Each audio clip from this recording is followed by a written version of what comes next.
Hey guys, welcome back to Manor for another reviews from the Crypt. This long-awaited review is on the towering Boogeyman. Let's get to the categories.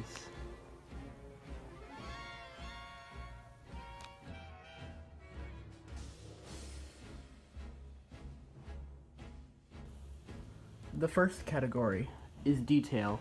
Now, the Towering Boogeyman has an incredible amount of detail, at least in my opinion. His shoes, or not his shoes, I'm sorry, his feet are covered with detail, as you guys can see. It has a very nice, bone-like structure to it. Almost as if there was skin on top of it, but it was all ripping off to expose bones. It's the same on the other foot as well. Going up to his curvy legs, which are very nice touch, I really like. You can go up and see his rib cage is about the same effect with the skin ripping through, exposing his bones. There's the sensor right there if you hadn't seen.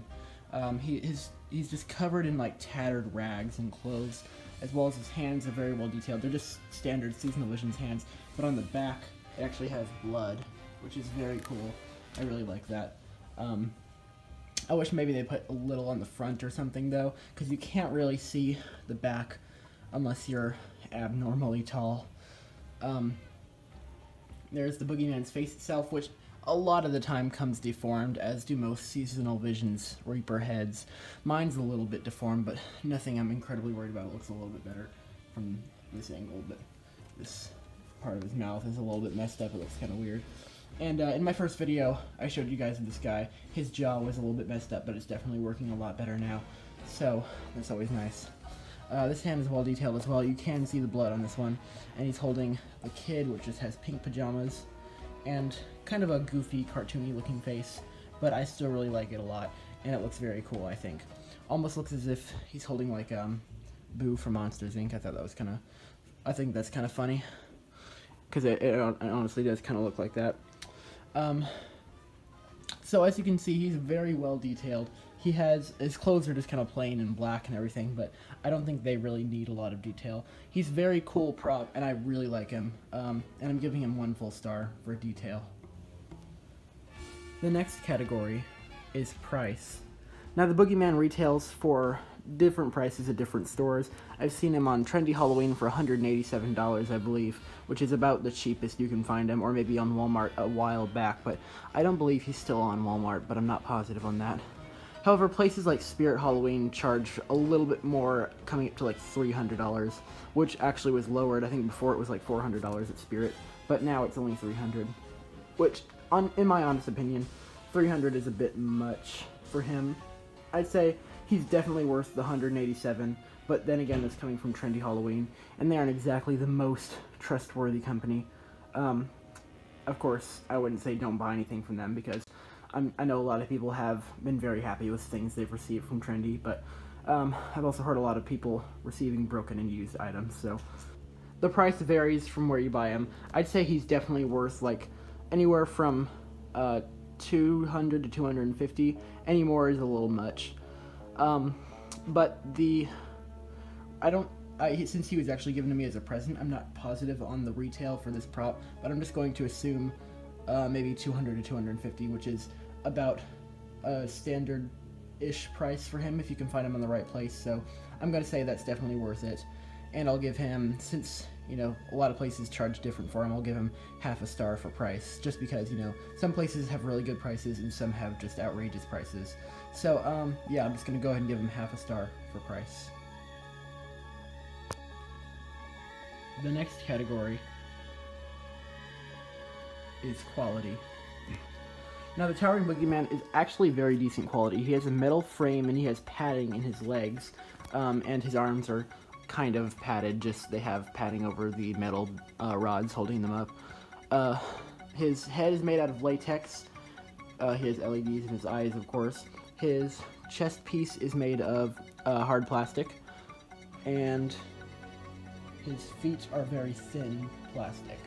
His hands are also very hard plastic, and the girl's face and hands are plastic. The rest of her is stuffed, although there's a module in there to make her thrash around a bit. And yeah, of course, there's the mechanics inside the Boogeyman's head itself, and like I said, the whole frame is metal.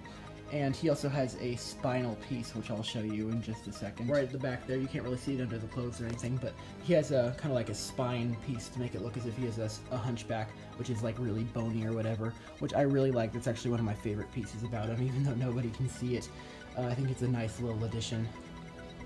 Overall, anyone who's gotten this prop, I haven't heard of any problems with him. Mine has definitely been fine. And the only problem I've ever seen really much with the Towering Boogeyman is just his deformed face, which happens with pretty much every Seasonal Visions Reaper.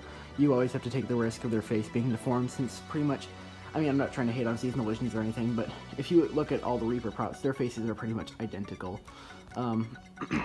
So I'm gonna say a full star for quality, because he is actually really decent quality, and I would highly recommend him.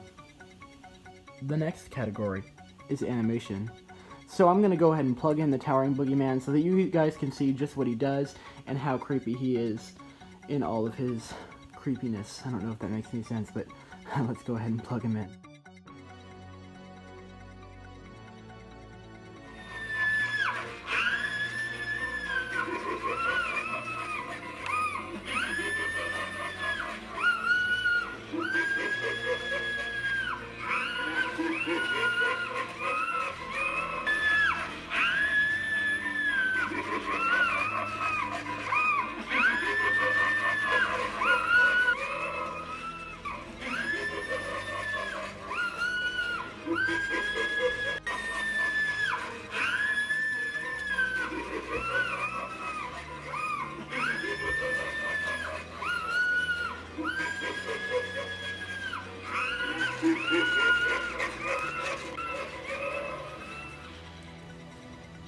He has some very kind of standard Seasonal Visions movement, the Boogeyman himself, but I really like the addition of the Thrashing Kid. Honestly, the kid is pretty much the whole reason I got this thing, although I'd never actually seen it in person before I got it, and if I had, I would have probably gotten it without the kid regardless, but the kid just makes it a lot better. Overall, he has some really nice movement. I very much like his movement. I'm sorry for the stuttering there, but I very much like his movement, and I think it works very well. A lot of people also complain, I mean, I've seen some people at least complain, about how he doesn't have any audio, as they wish he did. Now, I mean, of course I would have liked to see him have audio, but it's almost kind of better that he doesn't, because, I mean, if you think about it, he's going to be in a haunted house, people are going to be running through the whole thing, at least that's what happens in mine, and I'm assuming everybody else's, they just kind of try to run through the whole thing. So, you know, and nobody, even if they weren't running through the whole thing, just walking at a normal pace, you'd walk by him, you wouldn't just stop and see everything he has to say. So I think the laughing is almost better, and it's a really nice prop. I really like the movement overall. As you can see, he has the mouth movement, the head movement, and the torso movement, as well as the kid thrashing, which is really nice, and I really like it all very much. So I'm going to give him 1 full star for animation. And now, the final category. The category that to me is probably the most important out of any of the others, at least for a haunted house, and that is the creepiness overall of the Towering Boogeyman animatronic. Now, just about everybody in my family is very much disturbed by this animatronic, as I am. I mean, a little bit. It's kind of disturbing just because of the kid. And I feel like a lot of people going by in the haunted house are gonna get a kick out of him and be pretty scared. At least I would assume so. Of course, I've never actually had him in one of my haunts, unfortunately, but he's definitely going in the next one. And he's really cool. Like, he just has so much creepy gauze and detail. It's amazing. He's very scary, I think. And while he doesn't exactly remind me of a boogeyman, he definitely has a very disturbing and creepy vibe to him. And he's definitely, at least in my opinion, one of, if not the most disturbing props I own. He's extremely great, and I'm definitely giving him 1 full star for creepiness. The Towering Boogeyman animatronic altogether has received 4.5 out of 5 stars. He's just extraordinarily cool, and I think he definitely deserves this rating. He's such a cool prop, and I really, really enjoy this one. He's definitely one of my favorites of the collection. I will have many more reviews coming soon on everything else I got for Christmas. This was probably one of the bigger things I got. but I wanted to make sure I reviewed him and everything. And he's extremely great and definitely worth some prices. I would definitely recommend him, and I'm going to leave a link down below of the cheapest price I can find him. So if you want to pick him up yourself, make sure to do so. He's definitely worth it. Even if it is the Spirit one for like $300, I'm sure you can find a coupon and bring it down to a lot lower. And at that, he would definitely be worth the price. Thank you guys so much for watching. Please rate, comment, subscribe. Make sure to stay tuned on Morris Manor, where Halloween is in the air. Happy hauntings, guys. Bye. Hush, hush, hush, here comes the Boogeyman. Don't let him come too close to you, he'll catch you if he can. Just pretend that you're a crocodile, and you will find that Boogeyman will run away a mile. Say shoo shoo and stick him with